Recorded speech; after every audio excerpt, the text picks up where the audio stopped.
Chapter 1. A trail of tiny breadcrumbs led from the kitchen into the bedroom, as far as the spotless sheets, where the old woman lay dead, her mouth open. Commissaire Adamsberg looked down at the crumbs in silence, pacing slowly to and fro, and wondering what kind of Tom Thumb, or what ogre in this case, might have dropped them there. He was in a small, dark, ground-floor apartment with just 3 rooms in the 18th arrondissement in northern Paris. The old woman was lying in the bedroom. Her husband was in the dining room. He showed neither impatience nor emotion as he waited, just looked longingly at his newspaper, folded open at the page with the crossword puzzle, which he didn't dare try to solve while the police were there. He had told them his brief life story. He and his wife had met at work in an insurance company. She was a secretary, he an accountant.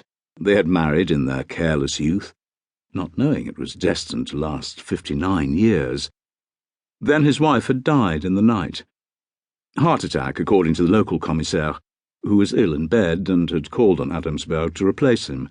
"Just do me a favour, it won't take more than an hour. A routine morning call." One more time, Adamsberg walked the trail of crumbs. The flat was impeccably kept. The armchairs had antimacassars, the formica surfaces were gleaming, the windows were spotless, and the dishes washed. He went over to the bread bin, which contained part of a baguette, and a large half-loaf wrapped in a clean tea towel, and hollowed out in the middle. He returned to the husband sitting in his armchair and pulled up another chair alongside. "No good news this morning," the old man said, lifting his eyes from the paper. "And it's so hot the ink is smudged. Still, here we're on the ground floor. It's a bit cooler. That's why I leave the shutters closed. And you have to drink plenty. That's what they tell you." "You didn't notice anything?" "She seemed all right when I went to bed. I always checked because she had heart trouble. It was only this morning that I realized she'd gone." "There are breadcrumbs in her bed?" "Yes, she liked to nibble some bread, or perhaps a biscotte, last thing before going to sleep."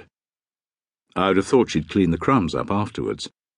"Oh, yes, indeed. She cleaned things from morning to night. You'd think her life depended on it.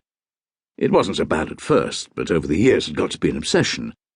She'd even make things dirty just for the pleasure of washing them. You should have seen her. Still, poor woman. It gave her something to do." "What about this bread?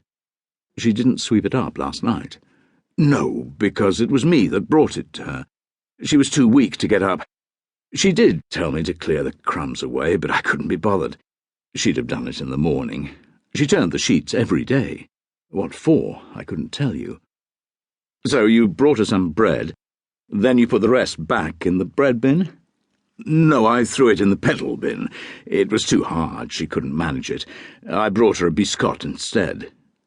"But the loaf isn't in the pedal bin. It's in the bread bin." "Yes, I know." "And there's nothing inside the loaf. She ate all the heart of it?" "No, good heavens, Commissaire. Why would she just eat the inside of it, and stale at that? You are a commissaire, aren't you?" "Yes. Jean-Baptiste Adamsberg, Serious Crime Squad." "Why didn't the local police come?" "This district's commissaire's in bed. Summer flu, and his team isn't available." "Have they all got the flu?" "No, there was a disturbance last night.